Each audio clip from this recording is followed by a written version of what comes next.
I'm Larry Poncho Brown, and this is a David Charles.ENT production.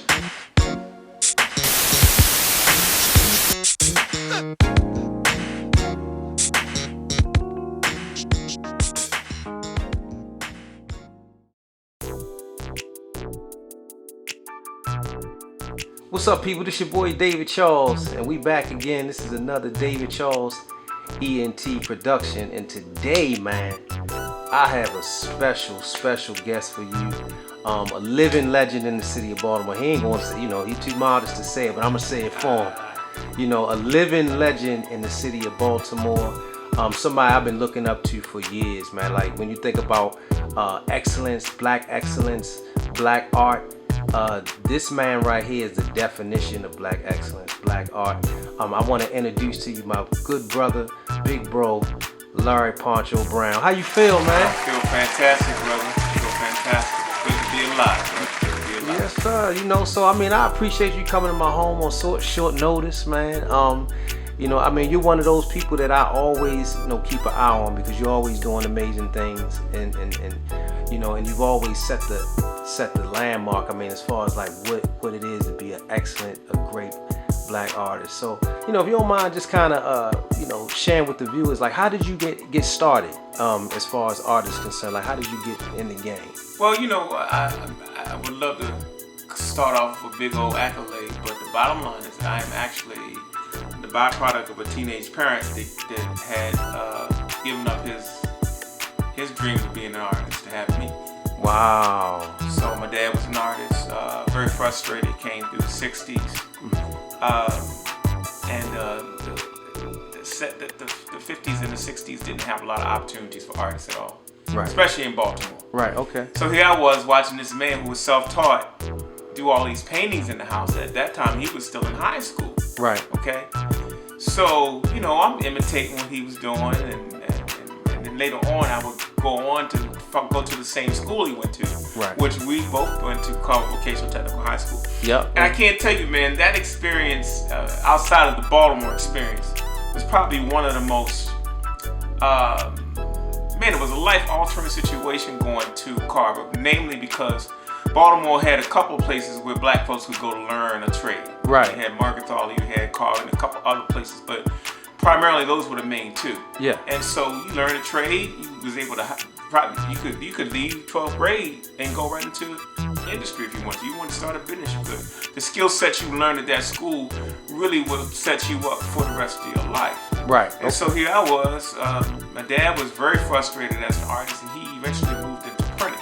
Right. And so I followed his footsteps, went into Carver and took commercial art. There you go. So there I was in commercial art, learning how to do signs and painting signs. Now, we had the same teacher, Chanel Alfred. Yeah, bless his soul, man. Rest in peace. Because I can tell you, and you already know, if it wasn't for Chanel, neither one of us would be alive.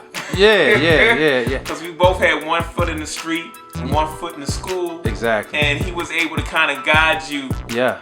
He knew where you were coming from, so he kind of knew how to get at you to get the best response. Yeah. So, the program we were at Carver, you learned lettering for 3 years. It was a 3-year program. Right. So here I am. I come into it. At that point, you remember Barbara Thomas? Yeah. Barbara Thomas was probably pound for pound the best sign painter in Baltimore City. Wow. She was truly the fastest sign painter in town. Okay. So here I come in 10th grade. He assigns me to Barbara Thomas. Wow. And so he was already checking out the stuff I was doing and what I was into. Right. But now I get assigned to the lady who really knows sign painting. Yeah. So where it takes most people their junior year, their freshman, junior year, and then in senior year they would get work study. I came in the first year, and Barbara had me shaped up in 3 months. Wow. When most kids took a 3-year program, yeah, I learned it in 3 months. 3 months. And so they had to decide for the first time whether they were going to put a 10th grader on work study. Wow. Because I pretty much has exhausted what I could have learned in the classroom at that point. Yeah. So they took a chance, they put me in and assigned me to Washington Signs. Here I was, 14 years old, painting signs. Yeah, so you're a bad man. So that was my background, man. That was my fast forward. That changed my life. I could get back and tell you about my experience at Liberty Elementary with David Humphreys. Yeah. But David Humphreys put his foot in my behind. He was like, look, stop playing in my class. And then he would make me do school-oriented stuff with my art talent. Right. He was the first person to recognize my art talent. He was the first one to let me know, yo, you need to stop playing, because I was a class clown. Yeah. This is what you need to start looking at doing. Wow. And so he would punish me. If I got in trouble in class, he would punish me.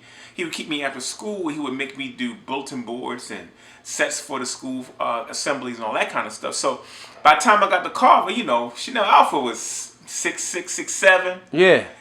I had two dominant males back to back that got a piece of my behind. That's crazy. Going from junior high school into Carver. So I think that really set the stage, because around that time, my mother and my father had separated. Right. And so that was another factor that I was dealing with going into Carver. Right. So, but in the program, I never liked lettering. Right. I was a closet illustrator. Okay. And so a closet illustrator means I was painting and nobody actually knew I could paint. Mm-hmm. Chanel knew I could paint. But he told me up front, man, this is the one thing I locked it in my brain, man. He said to me, white folks are not going to let you do the kind of art you want to do. Mm. But if you learn how to paint signs, you will never have to worry about eating. Mm. That set real heavy on me, man. Because you got to remember that I saw my dad get frustrated because of no outlet. And here I was hearing this from this guy who pretty much, he had trained most of the best artists in the city. Right. Telling me this. Yeah. So I kind of locked it away and said, okay, well, maybe I will be a sign painter. Right. Well, before long, man, I never liked it. It paid my way through college. I went to the Maryland Institute College of Art. Never intended to go to college. Got a couple scholarships through Carver to go to MICA. And when I got to MICA, it was funny because, you know, I didn't know what a counselor was. I didn't know what a scholarship was. That's how like green I was, man. I didn't know none of this shit. It was like, I just got thrust into this world and had to decide whether I was going to continue my education and go to MICA. So I went to MICA and immediately found out that my reading level was behind. Right. And that my money was too short. Right. Oh, wow. So I had to make a decision what I was going to do. Either I was going to continue or I was going to cop out. And I just never had a cop out spirit. So I stuck in there, and it changed my life because it changed my perspective. Yeah. Well, the interesting thing to me is I never knew that you were also taught by Mr. Humphreys, because I was taught by Mr. Humphreys in Garrison. So we kind of had the same kind of path, especially when you talk about mentorship and teachers. Exactly. Yeah, so and they were some strong dudes. It was some jewels that Chanel dropped on me that I ain't really realized until I became with a See, what happens when you had kids, the stuff he say to you resonate. Yeah. Chanel walked up to me when I first came to his class. Right. And this dude, he looked at me and he says, man, you a descendant of kings. And I said, oh, this motherfucker's crazy already. Right, right. You know, where is this coming from? He did more to change my consciousness than I think anybody. He had prepped me perfect. I was a Baptist, went to Wayland Baptist Church down the street. That was my background, man. My family was very, religious family. Right, okay. They have a religious backline. But I was kind of drifting away, and by the time I met Chanel, man, he was telling me about black people was in Egypt, and I mean, he was telling me all this stuff that was just blowing up my head. Right. But at the same time, the stuff he was telling me was starting to show up in my artwork. There you go. So here I was drawing these black comic book characters with big old afros, and they was killing all of the Marvel characters. And finally, on my birthday, he gave me a wall in the class to do. Wow. And I did this character that I stole from my dad called Cronus. Okay. He was strangling the hawk. And that's how I kind of got serious about art. Yeah. That kind of set the stage. So by the time I left Carver, it was just a whole new world available to me. Wow, wow. So you've been in the game for a minute. You've been a artist that has pretty much been maintained. Like you've been running your business for gotta be over 30 years. Well, it is. This is my 40th year as a professional artist. Wow. And so that means I got my first job when I was 14. I opened my first business when I was 17. So the entrepreneurial path is something you learn at Carver. It's not like I did something special. Right. You went to that school, you had a trade, right. And the one thing you have to learn immediately is how to hustle. And so, we from the streets, so yeah, hustle no doubt. wasn't that hard to do. No, not at all. We just needed discipline. Right. And so what Chanel did for me, and just like David Humphreys did for me, is they supplied the disciplinary part because I kind of needed it. Right. I came from a family where I never was in any kind of trouble. Yeah, right. But then I got tempted by stuff as I got to Carver. Oh, yeah. And so they stayed on me. They right. stayed on me with the discipline side of it. And that also carried over into my work because I was always drawing and painting, man. That was my childhood friend. Your therapy, no doubt. You know, back then everybody had one TV in the living room. Right. You know, couldn't go in unless you had company. Right. No, everybody didn't have a TV in their room, and if you did, it was black and white. Right. You know, I had hand-me-down TVs and all that kind of stuff. Gotcha. So most of the time, it was just me, and it was just me and some paper. And the one thing my dad and my mother always made sure I had was paper. There you go. So this is, I mean, you've been doing an amazing job over the last 30 plus years, but, I remember you did have a setback. Everything wasn't always great. When you think about, because I know that you had the studio right down the street from where my mom and my dad, where I grew up from, on Haywood Avenue, and eventually that caught fire. Could you kind of tell us how you were able to kind of rebound and kind of continue to persevere through one of it? Because to be perfectly honest with you, it was a time where I lost a lot of my artwork. But to compare because you do work. I mean, like I may do 20 pieces a year, if that. I know that you're the type of artist that can do 20 in a week, 20 in a month. So you putting in work. So I could only imagine the workload that you had in that studio that burned down to the ground. Well, I set the stage for you, man. I'll get back to it later on, but I met Dick Gregory. Okay. And he was the first celebrity to endorse my artwork. Okay. And so around that same time, I was busy trying to figure out, well, how can I do this? How can I do my artwork? I'm doing everybody else's work. I don't like graphic design. I don't like sign painting. So I started actually doing more of my artwork when I got out of school. Wow. And so if you can imagine, I built this career, man, and it blew up all of a sudden, man. 1985, because my dad was a printer. I was printing business cards and stuff in the kitchen when I was 12 years old. So I was very familiar with the printing industry. Wow. And so the key thing that happened to me once I got out of college was that I was curious about publishing my work. And because I had a printing background as a result of my dad, I reluctantly went in and published some of my prints and started selling my prints. This is like 1982, 3, 4. Wow. And so that changed everything because now here I was able to make my work accessible to people. So before I knew it, man, I went to a trade show in New York City, quite by accident, because I had gone up to a portfolio review. A friend of mine told me a portfolio review was happening in New York City where people from Ebony, Essence, and Jet magazines was looking for illustrators. So I said, oh man, this is my shot. I'm ready. I had a portfolio with about 2,000 pieces in it. Wow. This is going to be it. I'm going to go tear this up. And I had gone through a lot of portfolio reviews in the area in Washington, Baltimore area, and everybody kept they would look at me, man, be stuck like, well, what the fuck are you doing here? And they wouldn't even be looking at the work. So I'd gone through that so much, I figured, oh man, New York, this is going to be it. I'm going to go in here, man. I'm going to knock this portfolio review. Well, I got there, and the same thing happened. White dude was overseeing the portfolio reviews, and he's sitting there flipping, looking at me like all the other motherfuckers had looked at me over the years. Wow. And I said, damn, man, I came too far. I had just enough money to make it to New York. What am I going to do, man? Right. Is color going to really stop me? Chanel's statement, is that shit real? Right, exactly. So I jumped into the bus, man, to come back home. And I kid you not, man, I drove past the Javits Convention Center. And people were jumping out the building, man. They had canvases. They was jumping in the limos. They was jumping in the taxis. And I told the bus driver, let me off right here. Right. Just let me off right here. So I kind of moseyed over, man. And as soon as I got to the door, I asked this Asian dude coming. I said, excuse me, sir, what's happening here? He says, oh, Art Expo, largest art show in the United States. And he jumped into a taxi, man, and took off. And so I'm still kind of hesitant to go in. Another person came out. I said, well, what do you have to get into the show? And they told me just a business card and you need this. It was $20 to get in. So, man, I registered to get in this show at the last hour of the show. Wow. And that one move changed my life. Wow. Because you're talking about thousands of booths of art.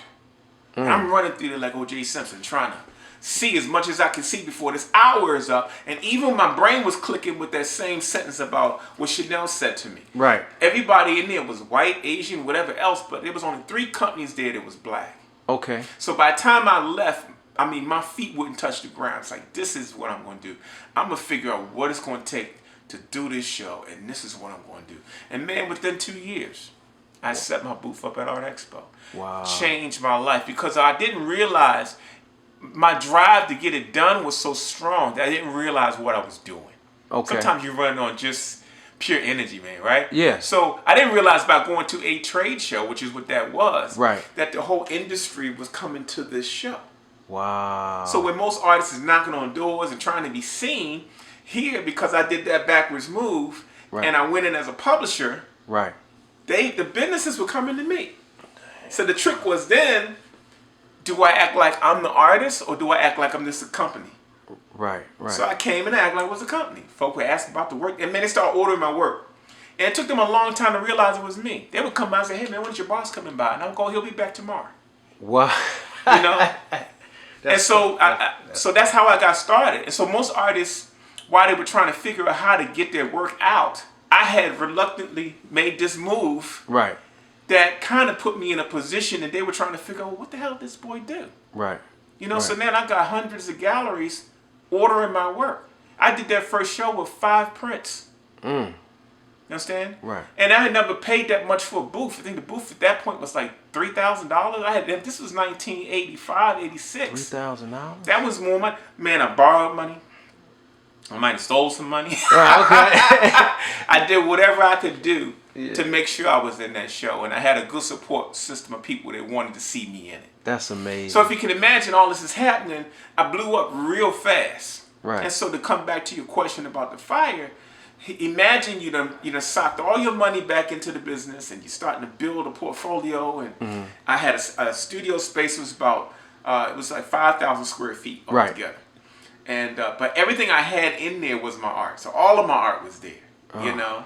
So you can imagine at the height of your popularity, just when you get ready to get a return on your investment, having a fire come through to take care of everything. Wow. And that's what happened to me. No insurance. Had a couple of red flag signs that I need to get out the building. Right. Had some water damage a couple of months prior to when the fire actually happened, where my landlord said, hey, look, well, I'll help you with this claim, but you need to get your own insurance. Right. So I'm calling people up, and man, I tell you, I had a friend of mine that was a fire inspector, Mike Maben, shout out. Mike Maben used to come and have lunch with me at my studio, and Right. the whole time he was there, he would be looking at the building like, you know, if this sucker ever catch on fire, you can, it's over. Oh man.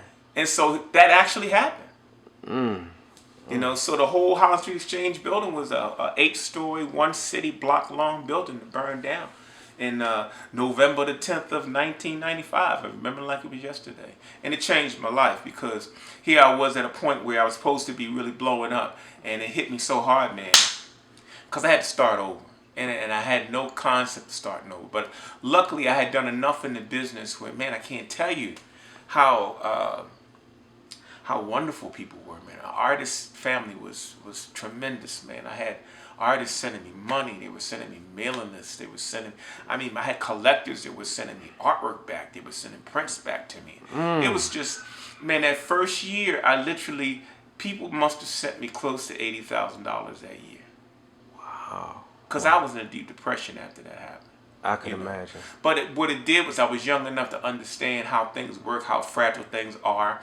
Like I say, the water damage situation happened earlier that year. I was planning to do a big show in November, December, and move out in January, and it happened in November. Wow. Matter of fact, the invitations for the show were on the sofa when the place caught on fire. So to have to start over again, I know what that's like. I went through a lot of strife. I went through depression. I went through a whole bunch of other stuff to get to the other side of that. But you know, we go through ups and downs, man. So Yeah. I've had many ups and downs trying to do this business and just trying to do art and trying to enrich people's lives. And you know, people don't know about those struggles. Yeah, and I just thought it was important to kind of bring that up because, you know, when I speak about your accolades and your level of consistency over 30, 40 plus years, you know, it's just amazing to hear your story of perseverance because you got people that wouldn't be able to come back from that. I mean, when you think about your workload, and I mean, your work is amazing and you have your own specific signature style that is, you know, catered to, you know, just your growth and development as an artist. And you know, to me, it was just remarkable, you know, and to, you know, I think I came to your studio last year maybe, and it's like you never missed the beat.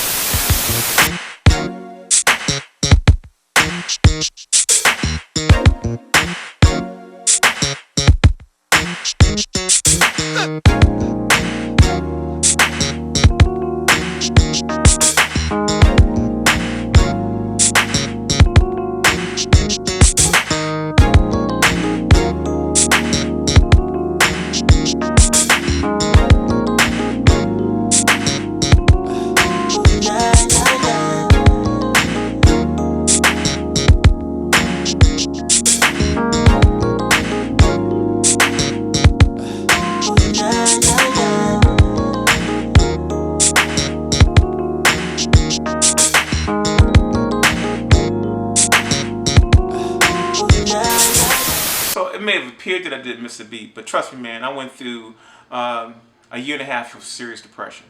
Right. I considered suicide. Wow. I had a young son that I had to take care of. I just went through a bunch of stuff. So, Right. I mean, this whole thing about perseverance, man, you know, it's not just about artists, it's everybody.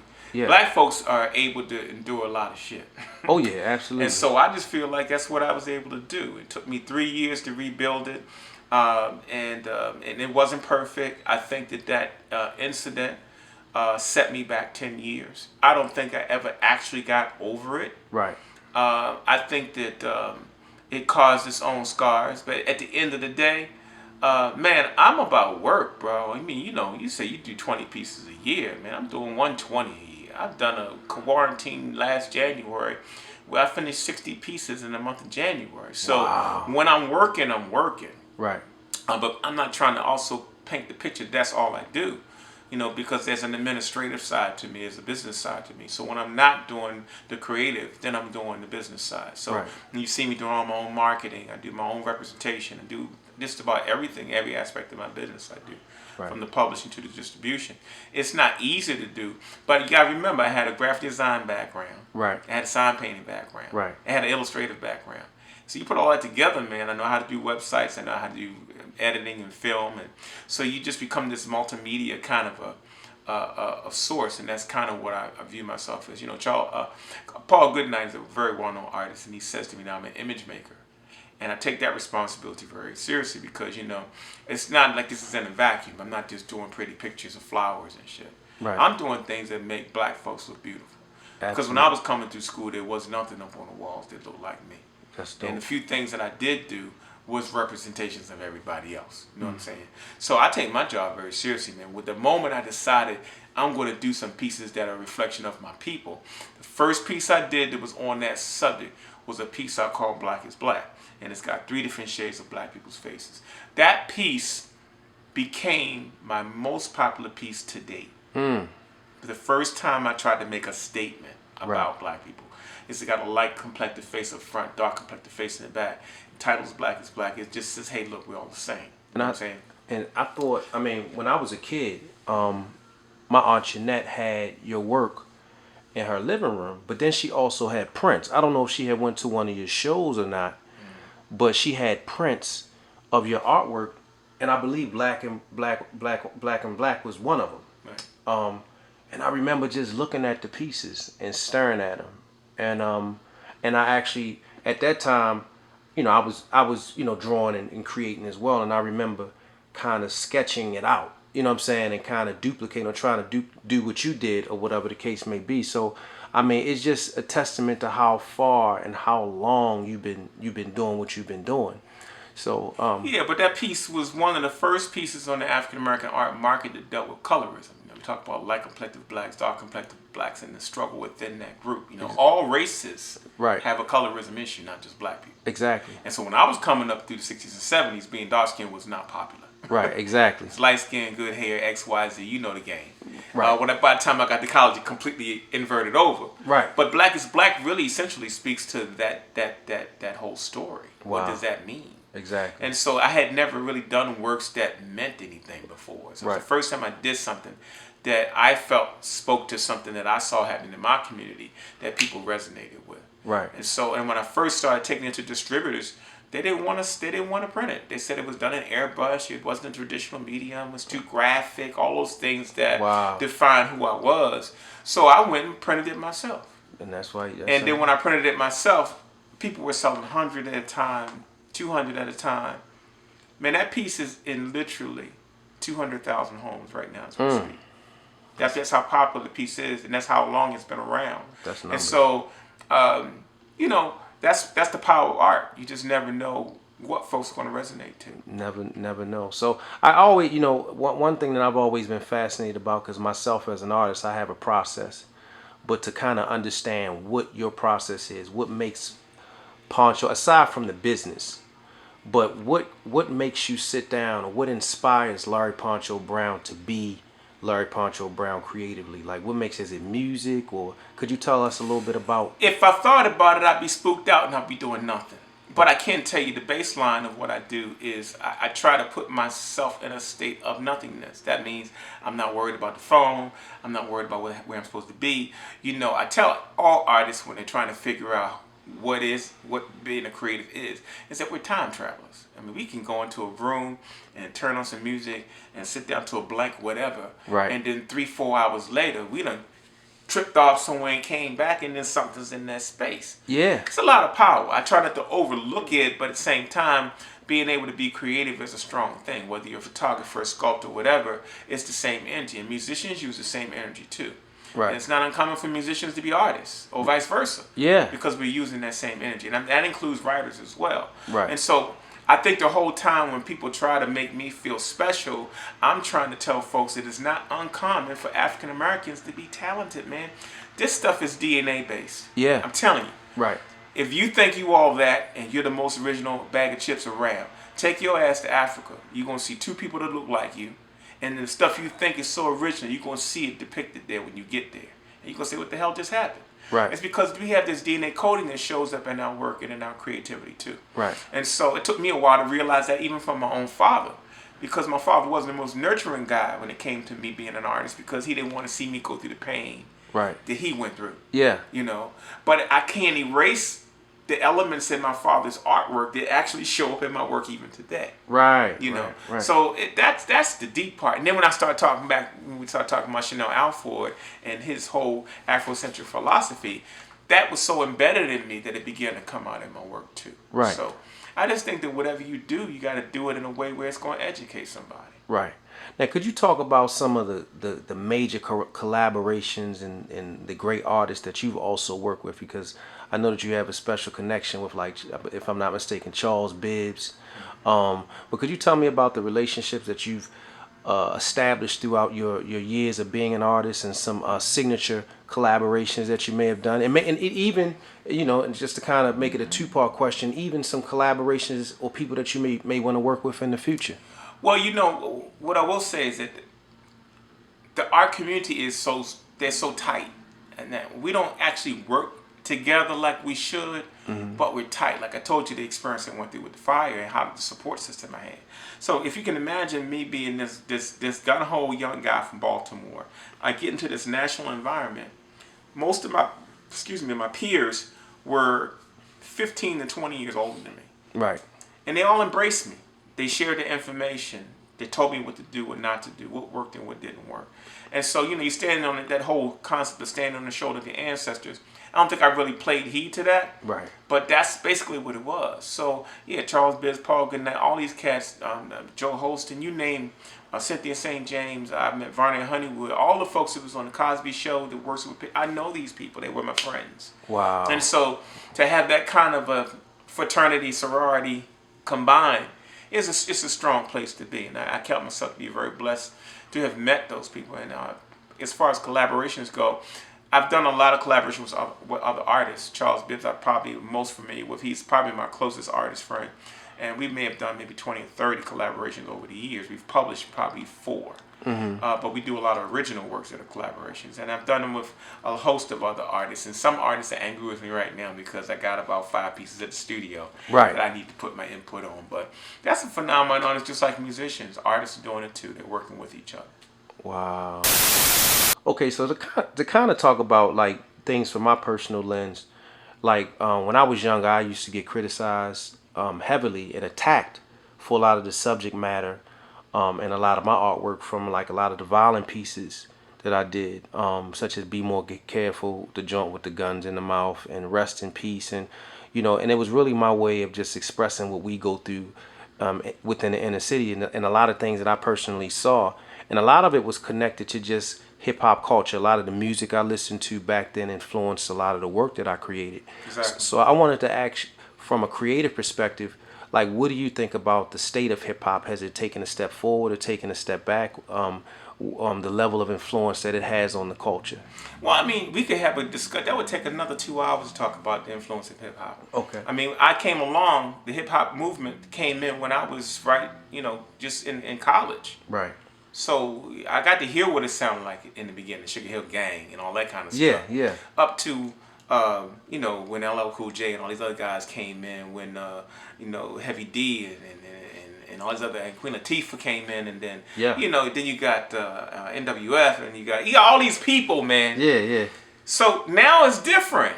It's Right. totally different. Yeah. I listen to guys like Kendrick Lamar, man, fantastic. Yeah. But I can listen to some of this other stuff and I'm lost. But that you gotta remember, I'm a baby boomer, man. I was born in 1962. Right. So that's my son's music. Yeah. And so by him being a musician, by him being into rap, yeah, I have my own opinion. But what I also know is that the work you was doing was a reflection of the community, just like the music is a reflection of the community. Right. And does that mean it's dissolving today? Right. Well, listen to some old Ozzy Brothers. Right. And listen to the lyrics. Listen to some of those old songs and hear how sensual they were, hear what the subject was, hear how they were dealt with. It might not be what it is today. Yeah, right. But it is still a reflection of the times. Right. And my artwork is a reflection of the times. And Right. you may not find it in my work, because my work is about building up people. It's about building up families. It's about showing complete families. Most black art is women and children. Right. Exactly. You don't see a lot of men pieces. So I started doing men pieces. Right. The pieces you were doing was speaking to what's happening right here in the area, man. Right. And it was in your face. The kids who saw it could reflect on it. Other folks probably couldn't, but that's the point is, who are you doing it for? Yeah. It's coming through you anyway. Exactly. You can't claim what it is. Right. So look at what's happening with hip hop now. You got more people now managing their own business, doing their own music. It's a whole different ball game. So if you apply that to the arts now, and you apply that to social media, and what a person can now do to put themselves on another platform, Yeah. that's the conversation I would rather have Yeah. than the influence of what's happening with some trap. Because trap music is gonna change to something else again. Yeah. In time. The word nigga ain't going nowhere. Right. The question is, I don't know if you can look at my work and see the word nigga. Right. It's in there. You just probably wouldn't know which pieces it was in. Okay. So you never know what artists are thinking when they do certain things. Right. Just like the hip hop artists are saying one thing and it's always an undercurrent of something else. Wow. So I try not to get real caught up in the surface, but what I do know is that it's bringing us down. Right. Right. If it's not lifting us up, then it's bringing us down. And so if my 18-year-old daughter's listening to that, it's a different situation because of the way it's being verbalized. So I think we have a responsibility, but hey, we're being inundated by media 24/7. Man, I was dumb compared to what it is now. Social network, we plugged in all damn day long. Right.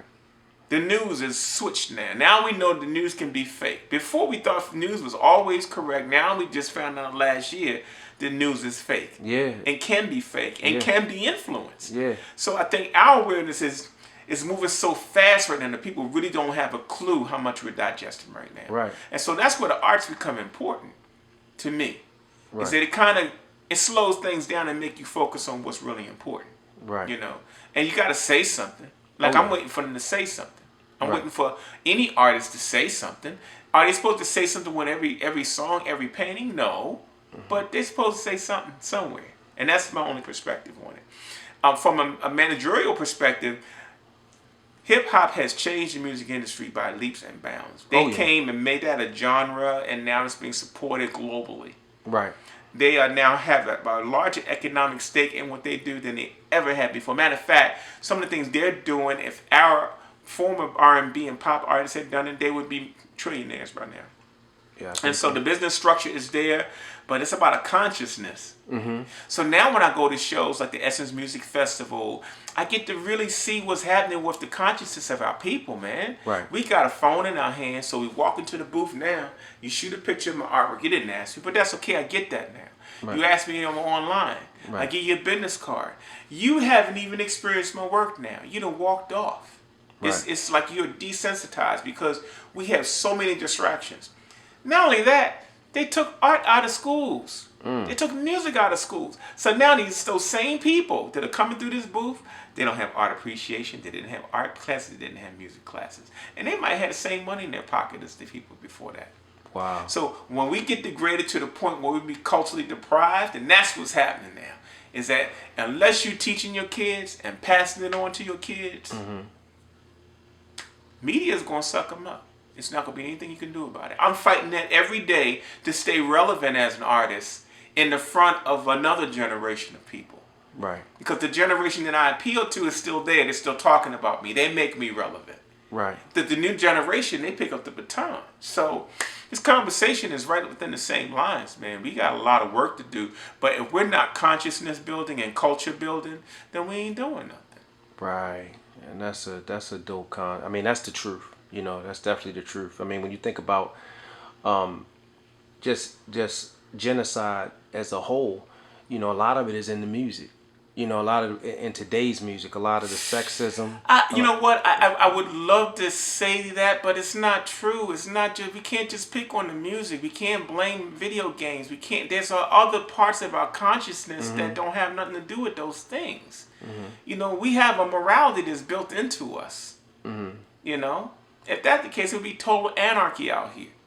Right. You know, we got a couple knuckleheads to show up and act up. But we don't talk about the good things people are doing in the community. We're not talking about the folks that are elevating their community. We talk about the fools that's doing crazy stuff. I agree. Look at the news. We've been programmed the news for years. They tell you now, so JoJo got shot on the corner. They won't even mention JoJo's name anymore. They'll tell you the corner that he got shot on, and they'll tell you whether somebody is a suspect or not. So they done wasted 15 minutes of film showing you the sign of the corner where this person got killed. It's totally desensitized. And that's our news every day. So we're desensitized like crazy. Social networking, man, we done seen more nasty stuff in a social networking environment than we ever saw our whole life. Right now. Right. And it affects everything. I think the thing that I'm concerned with the most is that when you see it so repetitiously, you become jaded to it. Right. I don't want nobody sending me another black man being pulled over on the street for a traffic stop. I don't want to see that anymore. Right. I've lived it. I've seen some people come out of it in a negative way. Right. I don't need to see it. But that kind of desensitization happens every day. Right. So we can't we can't blame just music. Just like you can't just blame art. But guess what? Art is one of the few things that's bringing attention to the positive. And even if it's art that's designed to make you think, there's a beauty and there's an essence about it that draws you in, and all you gotta do is be quiet and experience it. Yeah. So there's a big difference between music and what it provides and art and what it provides. But the bottom line is about culture building. Culture building. Please start and reenact culture building. Right, I got you. So that was kind of the point that I was trying to make when you talk about the images and what they're branding. You know, when you think about the concept of genocide, and you think about the things that they're branding and they're putting on social media, they're putting on the news consistently. That as a whole, when you think about the negative connotations that are in the music, when you think about what they're publicizing in social media, like you said, they don't talk about the positive things. But we don't do it. We can't keep putting it on other people. When you talk about your friends, you're not saying, you might do it for the interview. You don't say Poncho is out there doing big things when you have a conversation about folks. Right. You talking about what Knucklehead JoJo did. When you talk about your relationships, you're not saying, this one right here really showed me how to do X, Y, and Z. That's not what people do. They talk about the negative. We talk about men in our community or what men don't do. Men have been stabbed and vilified for centuries. Right, I got you. But they don't talk about men that raise their children. They don't talk about men that just taking care of their family. Right. That's not what we do. Right. You know what I'm saying? So I agree. it's not about just these things that are in place. It's about a human nature thing that happens. We always live by the negative. The world runs on fear. The political scene runs on fear. Okay. Everything is connected that way. That's why the arts is so important, because it reminds you that there's another thing out there Right. that you can get a breath of essence from. Right. Yeah, you can. If you music is all you're doing, yeah, you're gonna be fucked up. If reading books is all you do, you're gonna be fucked up too, because there's another whole world out there. You're right. You know. But what about art? What about music? We talked about hip hop. Okay, what about the other music? Right. So we got things that's continuously feeding the culture that we have to start elevating. And we need to start talking about the folks that's really doing good things, because we're not programmed to do that at all. So I can't blame it on one thing. Right. That's why I take what I do seriously, because I can do a piece in the quiet of my studio and show it to the world, and they can get their own interpretation of it, like it or dislike it. Right. But 9 times out of 10, it's going to leave you with a positive feeling. Right. So let me ask you this from and I think this is a great question to ask you. What do you think? Where do you think the place of the artist is to affect the change of the culture, or us as black people? Like, what do you think the artist's position is? Because when I've always realized that as black people, we follow the artists. When you think about the trendsetters, the artists have always been the trendsetters as far as what you wear, what's cool, and what's not. Even when I was a kid, and this is just from my. I disagree. Okay. And that's just a personal thing. When you say the art, most people don't have art incorporated as anything that's important, and especially in this day and age. Now, you can't talk about shoes. All thing you got on been designed by somebody. So art is in everything that we do. But art has been around for thousands and thousands of years, as long as the planet's been here. It's just a matter of whether you adhere to it and accept it as part of your culture and accept it as something important. Right. I walk in people's houses right now. I'm alarmed by people that still don't have nothing on the wall. For all of the media we have today, I'm alarmed by people that don't have anything on the wall. When I came up, man, you had Jesus Christ. You had the Jesus Christ with the red light. You had Jesus Christ with the wreath. You had the Last Supper. You had Martin Luther King. If you was real hip, you had Martin Luther King and JFK. That was on your wall at least. Now you have a whole slew of things that could be a reflection of you available to you, put on your walls. And guess what? We're moving backwards. Right. When I first got into this business in 1985, and you asked 10 people what did they have something now on the wall at home, 9 people would say no. Now it's inverted. 9 people would say yes. But guess what? It's starting to revert back again. Right. Because the kids are not picking up the baton. They haven't been planted with the seed. They haven't been told about the legacy of what's been passed down. And so I think that's the culture building piece. Culture is culture. It's across the board. But when it starts to break down, then that means we failed. We failed if your children don't adhere or show some of the things you taught them or embedded in them. I agree. But when you think about, like I say, for an example, when you have for an example somebody like a Cardi B, or somebody like Migos or what have you, people that are celebrities and that a culture or a generation of kids look up to. That's what I'm trying to say. Well, that's the hard thing. Right. That's the hard thing, because now you could be a celebrity just by having a popular social networking site. We've seen whole people become billionaires as a result of that kind of environment. Right. We never had that before. You were either a musician, you were either an actor, you were either somebody that had a talent base. Right. You weren't just popular. Right. And so just being popular, we're now realizing has a price tag. But it's also changing culture, because now everybody's gambling on becoming famous. And without talent, we've proven that I'm not talking about Cardi B. Cardi B has her own story. Oh yeah, exactly. You know what I'm saying? And they're not going to be many Cardi B's. The people you name it now, they've already beat the odds. They are that 1 out of 100 that's going to make it through the fence.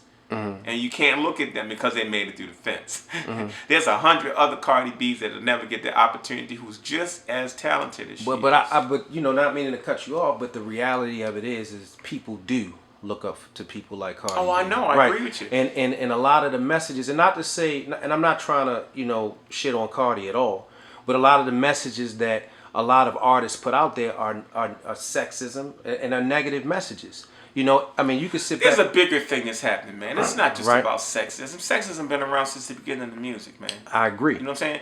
The problem now is that we have a whole culture of people that are immature. I'll say it again, immature. That's what I call it. They're immature. Right. Okay? And so I don't care how talented you are, if you're immature, that becomes part of your vibe. That becomes part of what you purvey to people. Right. And if they look up to you and you're immature, then what's going to happen to them? They're going to start acting what? Fucking immature. Yeah, I agree. So my thing is that we got to be real careful how we group these people and select them and pull the names out. You know, they're all doing good things. Look, anybody that's succeeding in this country, because that's what America's for, all happy to them. But there's a lot of us that are emulating the wrong people. And we don't know how to look at ourselves, look at our own talent sets to figure out how to make it through this hustle and grind. Right. And so I'm a byproduct of Baltimore City. I'm proud of Baltimore City. Right. I could have been dead and like a whole bunch of my other friends. But my talent has brought me to this point. Right. And I believe my talent made me global. I believe my talent reached out in places that I never could have reached out on my own. And so I challenge all people that are creatives, because that's what we all are, creatives, to move up the bar a little bit. There's room. Yeah. No If you doubt. want to cheap out every now and then, fine, that's good. But don't let it just stay on one level of nothingness. It's got to vibrate. Exactly. And right now our vibrations are low.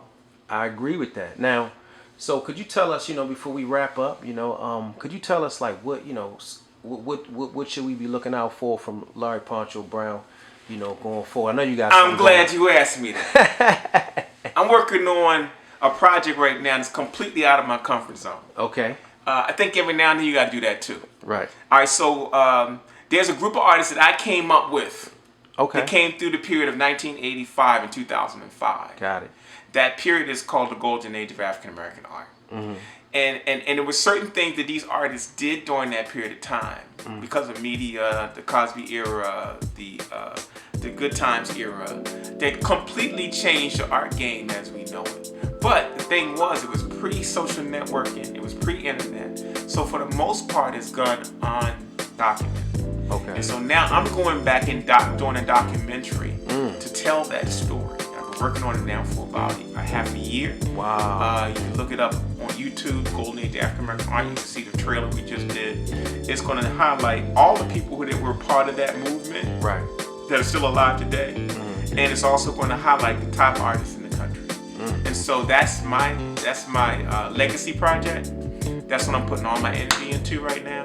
And I want you all to look out for it, because I think it's going to be a piece of information that all artists will be able to use to chart their own trajectory. Yeah, and you heard it here first from the legend. That's right. Yeah, so just let people know how they can reach you, Poncho. If they, whether your social media, your email or whatever. All my social media is the same. The Art of Poncho on Twitter, LinkedIn, Facebook, Instagram. The Art of Poncho. My website is The Art of Poncho. Okay, and I got a YouTube channel, The Art of Poncho. Okay. So if you notice the branding, The Art of Poncho. The Art of Poncho. I'm easy to find. Yep. I'm even on Wikipedia if you can't find me. There you go. Yeah, but it was amazing having you. I appreciate you coming to my home, and we gotta do this again. I gotta check in with you maybe quarterly, once, twice a year, and just check with you and come back and tell people what you're doing. But I really appreciate that you came through and expressed some love and gave a lot of wisdom and insight about who Larry Poncho Brown is. Well, thank you, brother. It helps to come from somebody that knows you. So let's just keep doing raising that bar, man. Raising that bar. That's what it's all about.